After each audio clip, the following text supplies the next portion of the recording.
তুমি আমাদের হাত কবুল করে নাও, বলেন আমিন। আর একটু মন খুলে বলেন আমিন। আল্লাহ বলেন, বান্দা আমি তোমাদের জান্নাতে যাওয়ার একটা রাস্তা বলে দেই, সহজ রাস্তা। নেবেন রাস্তাটা? জান্নাতে যাওয়ার সহজ একটা রাস্তা নেবেন? আমি বলি নাই, আল্লাহ দেখাচ্ছেন। ওই রাস্তাটা কি নেবেন ইনশাআল্লাহ? ইনশাআল্লাহ। আল্লাহ পাক বলেন, ইন্নাল্লাহা আশতারা মিনাল মুমিনিনা আনফুসাহুম ওয়া আমওয়ালাহুম বিআন্না লাহুমুল জান্নাহ।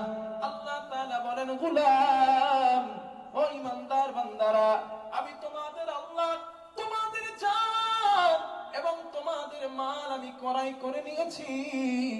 বিনিময় আমি আল্লাহ তোমাদের জান্নাতের ওয়াদা করেছি। মন খুলে বলেন সুবহানাল্লাহ। বলেন, বান্দা আমি তোমার জীবনটা কিনে নিয়েছি। এর মানে হলো তোমার যেখানে ইচ্ছা তুমি জীবনটা দিতে পারবা না। তোমার মাল সম্পদ আমি কিনে নিয়েছি। এর মানে হলো যেখানে ইচ্ছা বান্দা তোমার মাল তুমি দিতে পারবা না। যদি দিতে হয় আমি রবের দেওয়া বিধান অনুযায়ী আমি রবের রাস্তায় ব্যয় করো। হাদিসের মধ্যে আসছে, আল্লাহর রাসূল বলেন, আল হাদিসে কুদসিতে এসেছে, আল্লাহ বলেন, তোমরা আমার দ্বীনকে সাহায্য করো, আমি আল্লাহ তোমাদেরকে সাহায্য করব। আল্লাহর দ্বীনকে সাহায্য করা মানে এই মাদ্রাসাকে সাহায্য করা। কারণ মাদ্রাসা যদি দুনিয়াতে না থাকে আল্লাহর দ্বীন দুনিয়াতে থাকবে না। ঠিক কিনা বলেন? ঠিক বলেন। ঠিক। যদি মাদ্রাসা বন্ধ হয়ে যায় নামাজ কিভাবে পড়তে হয় বান্দা আপনি জানবেন না। আল্লাহকে রব বলে মানতে হয় কিনা মাদ্রাসা যদি না থাকে এগুলা আপনি জানতে পারবেন না। এজন্য আল্লাহ বলেন, গোলাম তোমরা আমার দ্বীনকে সাহায্য করো, আমি আল্লাহ তোমাদেরকে সাহায্য করব।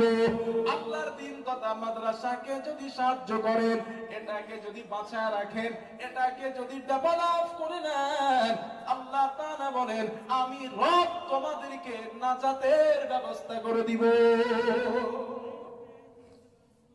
আমার ভাইয়েরা, সন্ধ্যা থেকে এত সময় পর্যন্ত কত দান করেছেন, কত টাকা হুজুরের কাছে দিয়েছেন, এই যে মাদ্রাসায় দিলেন কেন দিয়েছেন? একটা হাদিস শোনেন। আল্লাহর নবী বলেন, قال رسول الله صلى الله عليه وسلم, আল্লাহর নবী বলেন, ইন্না লিল্লাহি আহলিনা মিনান নাস,